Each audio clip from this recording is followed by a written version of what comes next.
voilà, c'est là que je vous retrouve, une fois n'est pas coutume, une vue sur la piste, même s'il y a un peu des montagnes dans le fond. Je suis à Font-Romeu, c'est la première fois de ma vie que je mets les pieds ici dans les Pyrénées à Font-Romeu, au lieu de l'entraînement, de la performance de manière générale pour les athlètes, notamment sur route et sur piste. Pas pour rien que je vous retrouve là. Je suis ici à l'initiative d'Oka qui organise un training camp pour les athlètes route et piste européens. Donc il y a des très très forts athlètes, des athlètes français, des athlètes britanniques, un peu de partout en Europe, qui préparent les gros événements de fin d'année, notamment le marathon de Valence, hein, évidemment, à cette période de l'année. Pour ma part, pourquoi je suis ici après la TDS, après beaucoup de temps passé en montagne cet été, ces derniers mois?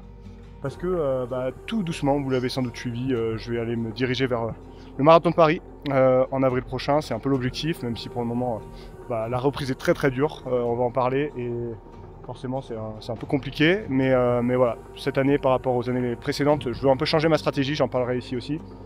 Et donc j'essaie de reprendre plus tôt la route, et même si ça va aller très très progressivement, je trouvais ça cool de pouvoir venir ici découvrir ce haut lieu de l'athlète, de la route, de la performance, du sport de haut niveau de manière générale, Font-Romeu. C'est de là aussi vient Kylian, hein, globalement. Même entre elles, c'est des endroits qui sont connus. Et ouais, je suis super content de pouvoir venir découvrir ce lieu-là. Peut-être que je reviendrai aussi.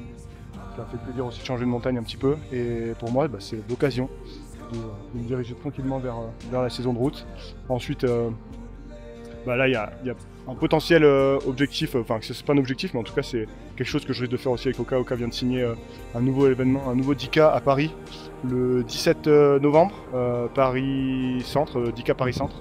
Du coup, j'y serai sans doute avec un dossard, juste pour rigoler, vraiment zéro objectif de performance, mais voilà, ça me permettra aussi de voir un petit peu où j'en suis avant de me lancer dans la prépa marathon plutôt début d'année 2024. Puis on va parler un petit peu de comment j'ai réussi à récupérer, comment je me projette aussi vers les mois qui viennent avec qu'est-ce qu'il y a au programme. Ça va être intéressant, on va parler de la récup, on va parler un petit peu de ce que je prévois de faire en entraînement, et puis voilà, on va aller courir sur piste. Ça fait des années que j'ai pas couru sur piste, ça va être un des objectifs d'hiver d'essayer de courir un peu plus sur piste. Là ce matin, en fait moi je vais pas vraiment faire la session, mais ils ont tous des grosses sessions, moi je vais plutôt shooter ce matin, ça va être cool. Je vais shooter, je shoot jamais, quasiment jamais sur piste, donc là ça va être cool de shooter des athlètes un peu sur piste. Et puis voilà, on va s'amuser un petit peu. Et puis d'ici la fin du week-end, on ira un peu découvrir les chemins ici, notamment le lac de Matmal, très très connu. Ici, c'est un endroit un peu plat pour faire des sessions. Et voilà, on va essayer d'aller découvrir un petit peu ça, et je vais vous emmener avec moi.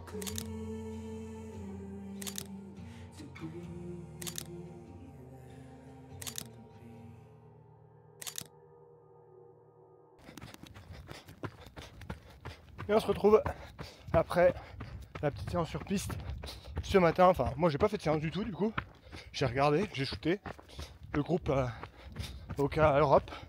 Hyper cool de voir ça. C'est vrai que c'est des choses auxquelles finalement j'ai peu l'habitude de me confronter, et non, c'est hyper cool de voir ça, et ça donne envie en fait de s'entraîner en groupe. Il y a l'air d'avoir un super groupe, et forcément l'émulation du groupe sur ce genre de discipline, ça aide énormément, je pense. En trail aussi, mais en trail, il y a un côté solitude que j'aime bien. Là, je suis sur les sentiers de Font-Romeu, je rejoins le lac de Matmal, l'endroit hyper connu pour courir à plat ici. C'est un tout petit peu plus bas que Font-Romeu d'altitude. Les coureurs font beaucoup de sessions là-bas, donc c'est hyper intéressant. Là, le groupe va aller faire sa deuxième session du jour, double seuil pour eux. Ils ont un entraîneur, Andy, qui est visiblement très porté sur la méthode norvégienne, c'est-à-dire faire beaucoup de qualité en pourcentage dans la semaine, mais à des allures modérées. Donc voilà, faut relativiser. C'est beaucoup de sessions. Là, Simon, je parlais avec Simon Médard, il me disait qu'il faisait à peu près 7 séances de qualité par semaine, ce qui est énorme, sachant que c'est des athlètes qui doublent quasiment tous les jours, donc on va dire ils ont 13-14 sessions par semaine, et dans la moitié c'est des sessions de qualité.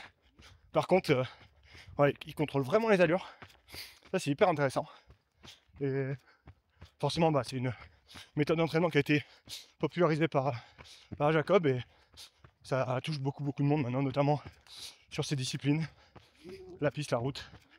Ouais, c'est peut-être un truc que j'ai envie d'essayer un peu pour la prépa marathon, on verra.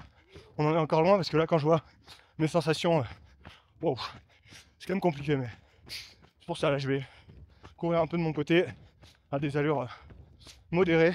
Le petit Canada, on comprend pourquoi. C'est vraiment cool.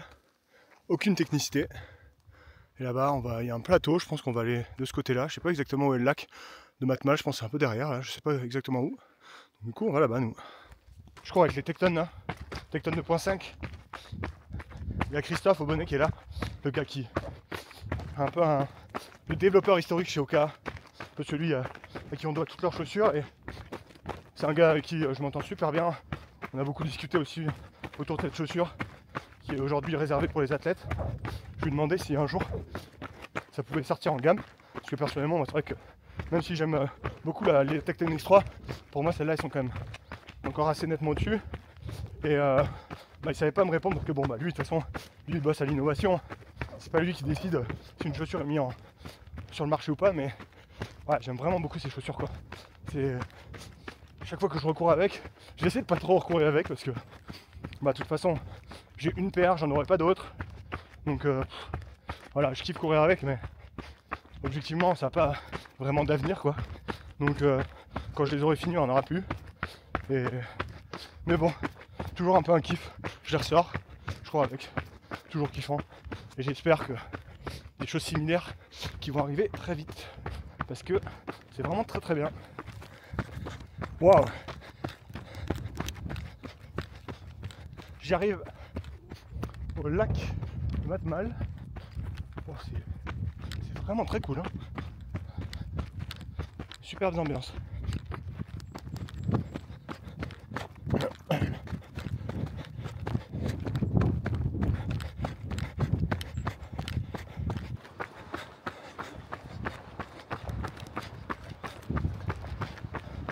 Faudra que je check, mais je crois qu'il y a un com assez puissant là sur ce barrage. Il y a tous les routards qui viennent ici de toute façon.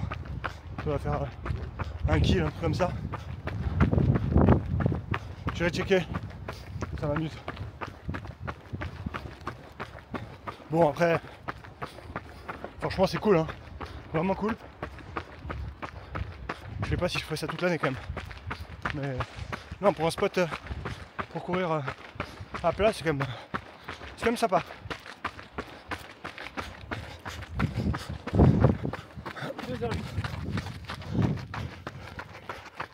Et là c'est 2,12 pour l'instant. Ouais, 2,12. Sachant que tu vois, j'ai déjà couru 2,12 à Rennes il y a 2 ans, quand c'est tout seul du début à la fin. Ouais. Et puis, t'as déjà fait des cycles d'entraînement où tu savais que tu allais mieux quoi. Ouais, il y a des périodes, je pense que au mieux, si je tombais le jour J à la bonne période sur un marathon, je pense que soit un petit 2,10, soit un gros 2,9. Ouais, ok. Donc voilà, je suis pas à me blesser cette année. Si j'arrive à bien gérer, j'aimerais bien faire 2,9. Ouais, ok. Le chose de 9, c'est cool, tu vois. Ouais. C'est une barre, un peu la barre de 2,10. Et je pense que 9, ça parle quand même à beaucoup de monde. Ouais, je suis d'accord. C'est un peu le nouveau, je pense, de 12, de 13 de l'époque, tu vois. Ouais, c'est ça. Alors quand on parle de coupure, je trouvais que c'était intéressant de regarder un petit peu sur Strava potentiellement le journal d'entraînement et voir un peu ce que j'ai fait depuis la TDS. Je vous disais que l'objectif, moi, de toute façon, après la TDS, il n'y avait pas d'objectif en fait. L'objectif, c'est qu'il n'y en avait pas. Le prochain gros objectif, j'en parlais dans le débrief, c'est le marathon de Paris. Donc d'ici le marathon de Paris, il y a encore beaucoup de temps. Et comme j'avais 0 objectif, l'idée, c'était de se régénérer tranquillement. Et en termes d'entraînement, qu'est-ce que comment ça se matérialise, même si on peut pas vraiment parler d'entraînement du coup. J'ai eu donc la TDS, là je suis sur Strava, sur le journal d'entraînement. J'ai eu la TDS qui a eu lieu un mardi soir, je suis arrivé un mardi soir. Ensuite tout le reste de la semaine, j'ai rien fait, j'étais à Chamonix, j'ai globalement rien fait. J'ai fait quand même une nuit blanche du vendredi au samedi pour couvrir l'UTMB, donc ça les nuits blanches et le sommeil j'y reviendrai, mais c'est quelque chose d'essentiel dans la récupération je pense. La semaine qui a suivi, j'ai pas fait grand chose en fait. J'ai pas fait grand chose. J'ai fait un peu de vélo. J'ai repris le vélo le mardi d'après la semaine qui a suivi. 2 petites sorties de vélo, une sortie un peu plus longue en fin de semaine juste avant de repartir au Thor. Et là pour le coup le Thor, ça a été un gros moment de mon post-TDS. C'est arrivé assez vite. Et là ça a été vraiment compliqué parce que j'ai passé... déjà j'ai fait quand même pas mal de kilomètres sur les sentiers. Il me semble que j'ai la sortie ici. J'ai fait presque 65 km et 5003 de D+, pour un temps total passé dehors de 15h31, donc ça fait beaucoup. Bon, c'est étalé entre le dimanche et jusqu'au mardi soir, on va dire. François est arrivé le mercredi matin. Mais le problème du Thor, ça a surtout été le sommeil. J'ai dormi 7 heures entre le dimanche matin où je me suis levé jusqu'au mercredi soir où je me suis recouché. Donc c'est très très peu. Et là pour le coup j'ai vraiment eu du mal à encaisser le Thor, ça a été très compliqué. La semaine qui a suivi donc le Thor, les quelques jours qui ont suivi, j'ai fait quelques petites sorties. Mais j'ai senti vraiment la fatigue à ce moment-là. Ensuite j'ai enchaîné la semaine d'après avec l'Ultra Spirit. Là aussi on passe quand même du temps dehors. Vous voyez, j'ai fait quand même 2 sorties où j'étais quand même beaucoup... j'étais assez longtemps dehors en montagne, on va dire, même si ça fait pas des grandes distances. Et puis depuis c'est des petites semaines, hein. Une semaine à 7 heures de sport, une autre à 9 heures. Dès que je mets un peu de vélo, forcément il y a un peu plus de sport. J'ai aussi fait une sortie longue avec Baptiste, ma plus longue sortie depuis le retour, depuis la TDS. Et puis après une semaine à 7 heures, une autre semaine à 9 heures. Dès que je mets un peu de vélo, forcément ça met un peu plus de temps. Donc vous voyez, c'est des petites semaines depuis la TDS, mais globalement j'ai pas totalement coupé. Et peut-être que ça je le regrette finalement, de pas avoir fait une vraie coupure, par exemple 2 semaines pas du tout de sport. Mais par la force des choses, j'étais un peu obligé d'enchaîner avec toutes les missions pro que j'avais par ailleurs. Je pense que j'aurais eu intérêt à vraiment couper, à faire une vraie coupure. Malheureusement, j'ai pas pu le faire. Donc là, qu'est-ce qui va se passer ? Je vais essayer d'enchaîner comme ça, tranquillement, pas faire des grosses semaines pour le moment. Et potentiellement, j'aimerais bien reprendre un vrai entraînement à partir de la semaine prochaine, au moment où je tourne ces images, donc début novembre. Et là, pour le coup, essayer de recadrer un petit peu plus les choses. Pas forcément faire plus d'heures, mais en tout cas... essayer au moins de recadrer un petit peu les choses et de réfléchir, on va dire, à un peu plus long terme et pas simplement au court terme et à qu'est-ce que je vais faire le jour même si au final c'est hyper plaisant de se dire qu'on n'a aucune contrainte et qu'on peut faire vraiment du sport plaisir. C'est vraiment la définition, c'est-à-dire qu'on se lève le matin, est-ce qu'on a envie d'aller faire du sport, est-ce qu'on a le temps d'aller faire du sport? Et si oui, si ces 2 conditions sont réunies, on y va et puis on fait un petit peu ce qu'on veut. C'est quand même très agréable aussi dans l'année de s'accorder, je pense, des moments comme ça pour être après un peu plus motivé aussi sur les périodes où il faut être un peu plus sérieux, un peu plus cadré.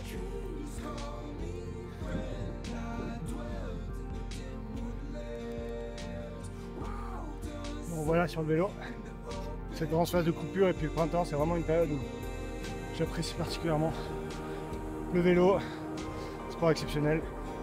On a déjà parlé ici et attendez-vous à ce que j'en reparle très vite, notamment. Là on est en début de semaine au moment où je fais ces images et en fin de cette semaine là, un petit défi pour le printemps. C'est bien cool, bien hâte.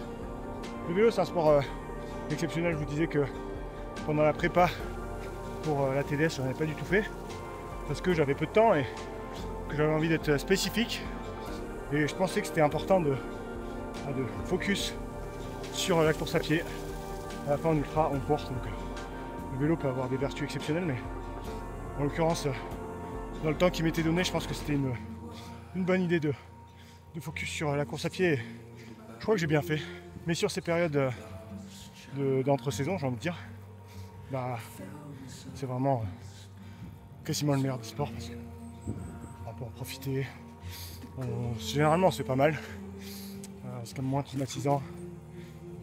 Puis on peut voir du pays, quoi. Donc, c'est quand même cool. On garde un fond de forme, même si c'est un peu différent. Et puis ouais, là où je vous parle, c'est pas du tout un objectif d'entraînement, mais ça reste quand même hyper intéressant pour garder la forme. Là, je suis dans le Beaufortin et L'automne, là, les couleurs sont incroyables. Vous voyez que je suis maillot ouvert. Je sais pas, on doit être le 20 octobre, un truc comme ça. C'est quand même assez inquiétant presque, j'ai envie de dire, mais on en profite. Forcément, faire du vélo dans ces conditions, c'est quand même exceptionnel.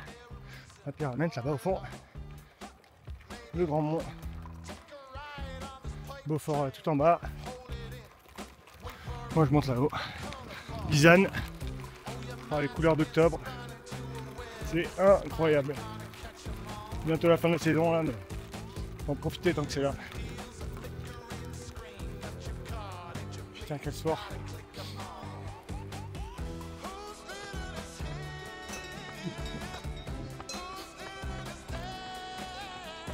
Dans cette phase de coupure, reprise, toujours difficile de la nommer. Comme vous le voyez, j'ai repris un peu de course à pied sur route. Alors ça va être mon 4e footing peut-être sur route depuis la TDS. Parce que bah, vous le savez sans doute, hein, j'en ai déjà parlé dans le débrief de la TDS, mais le prochain objectif ce sera le marathon de Paris. On en a parlé aussi en introduction à Forum E. Et donc, qui dit marathon de Paris dit entraînement sur route forcément. Et si vous avez suivi mes dernières aventures en prépa, sur les dernières évidemment, même l'année d'avant en fait, hein, quand je fais 2h34 en 2023, j'avais commencé par une blessure. Et donc cette année, on va essayer d'éviter la blessure. Et donc ça passe à mon avis par vachement plus de progressivité dans l'entraînement.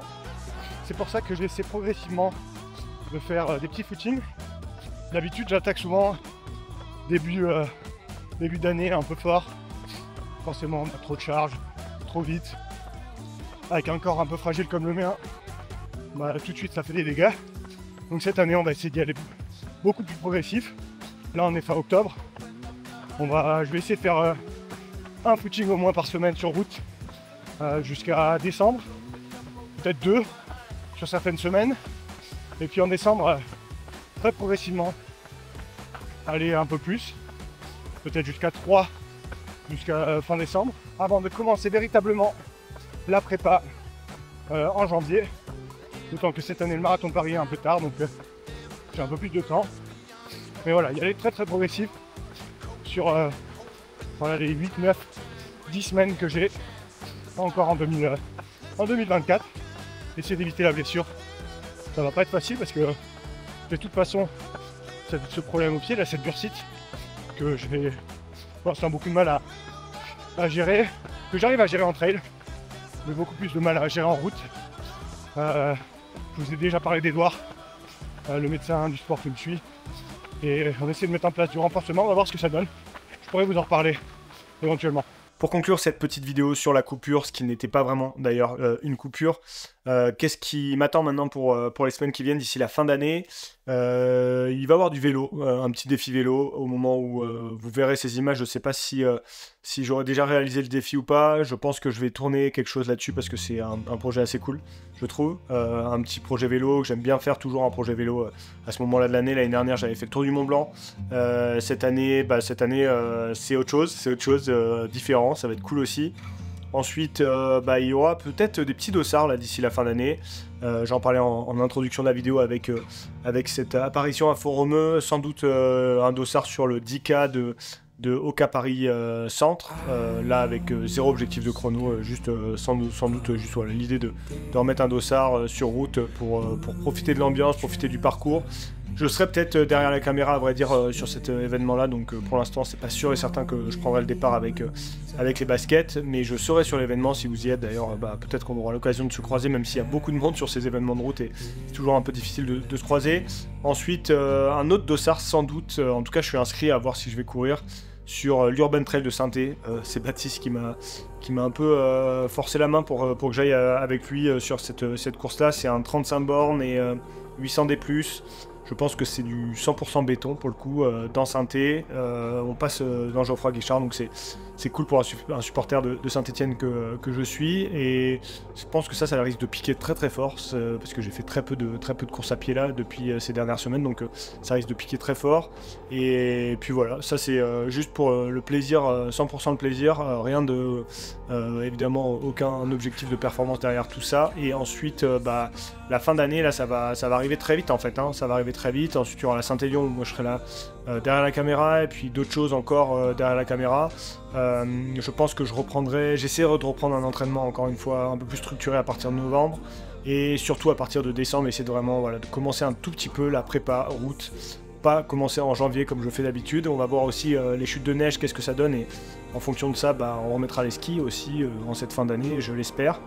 Et puis tout doucement, on va pouvoir se relancer vers la prépa marathon du Paris de 2025. Je ne sais pas du tout encore ce que je ferai comme projet pour Paris, mais il y a des choses qui se trament et qui sont dans les tuyaux, donc restez bien connectés là-dessus. Nous, on va se retrouver très vite pour une prochaine vidéo. Je vais tout doucement switcher sur d'autres sujets. J'ai encore quelques sujets là, notamment j'ai envie de vous parler de frontales là, parce que c'est le moment du changement d'heure. Donc les frontales vont commencer à devenir très très importantes pour courir en ce moment. Donc là j'ai un sujet là-dessus que j'ai envie de vous partager. J'ai pas mal de produits route qui vont arriver. Forcément moi là ça va être les prochains mois, vont être quand même pas mal focus sur la route. Donc j'ai produits route qui arrivent. J'ai envie aussi de vous parler de home trainer parce que c'est aussi la saison du home trainer qui va bientôt commencer. Et puis un peu de vélo aussi, parce que comme je vous le disais, là j'ai ce projet vélo là, qui arrive fort, donc des petits trucs autour du vélo, voilà, donc encore plein de trucs comme d'habitude. Et puis on prépare les gros projets de films pour la chaîne, pour l'année prochaine, et comptez sur moi parce qu'il y a des gros trucs qui arrivent, donc ça va être très très cool. N'hésitez pas si vous avez des questions sur la période. Nous on se retrouve très vite pour une prochaine vidéo. Allez, ciao à tous.